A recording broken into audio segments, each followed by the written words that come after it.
आज हम जीवाश्म के प्रकार के बारे में विस्तृत चर्चा करेंगे। जीवाश्मों के मुख्य 6 प्रकार होते हैं। पहला है ट्रू फॉसिल, वास्तविक जीवाश्म। जीवाश्म के वास्तविक अवशेष जैसे हड्डी, दांत, खोल, बीज, लकड़ी, ये सभी ट्रू फॉसिल्स कहलाते हैं और इसमें जीव का असली भाग बना रहता है। इसमें उदाहरण के लिए डायनासोर की हड्डियां, जैसा कि आप देख ही पा रहे होंगे। दूसरा है शंख। तीसरा पोल्ट्रीफाइड लकड़ी। पोल्ट्रीफाइड लकड़ी का मतलब ये है कि सिर्फ लकड़ी का ढांचा ही बचा है और उसके अंदर जैसे मिट्टी या दीमक ने अपना घर बना लिया हो और वो एकदम सख्त लकड़ी के टाइप का उसी प्रकार का ढांचा बना हुआ आपको दिखाई देगा। दूसरा प्रकार है इम्प्रेशन फॉसिल, जैसे छाप जीवाश्म। इसमें मुलायम तलछट पर जीव की छाप या निशान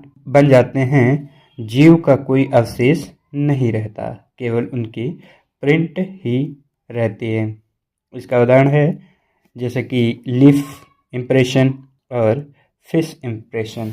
इसमें सिर्फ उनकी छाप मिट्टी पर लग जाती है और उसी प्रकार की वो दिखाई देती है बाद में भी। तीसरा है कास्ट फॉसिल यानी ढांचा जीवाश्म।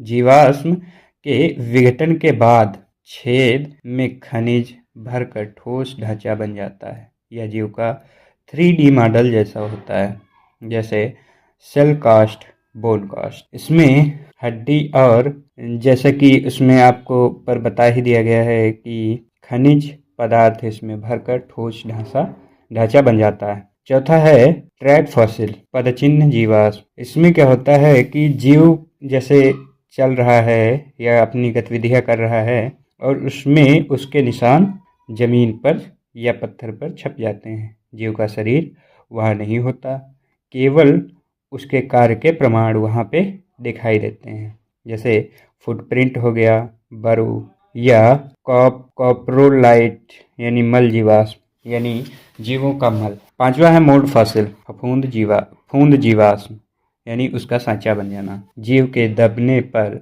उसका खाली सांचा बन जाता है। कास्ट फॉसिल बनने से पहले की स्टेज, कास्ट फॉसिल के बनने की पहले की स्टेज जो होती है उसे मोल्ड फॉसिल कहते हैं। इसमें सैलमोन और ट्राइलोबाइट, इसमें भी आपको इम्प्रेशन टाइप के दिखाई देंगे। प्रिजर्व्ड फॉसिल या एम्बर फॉसिल, संरक्षित जीवाश्म। जीव बिना क्षतिग्रस्त हुए जैसा का तैसा संरक्षित रहता है इसमें, और पेड़ों की राल यानी एम्बर में फंसकर संरक्षित कीट या पत्तियां होती हैं। एम्बर यानी कि गोंद, उसमें जब कोई जीव फंस जाता है तो वो वैसे के वैसे ही बना रहता है। इसमें इंसेक्ट इनसाइड एम्बर या फ्रॉग प्रिजर्व्ड इन आइस,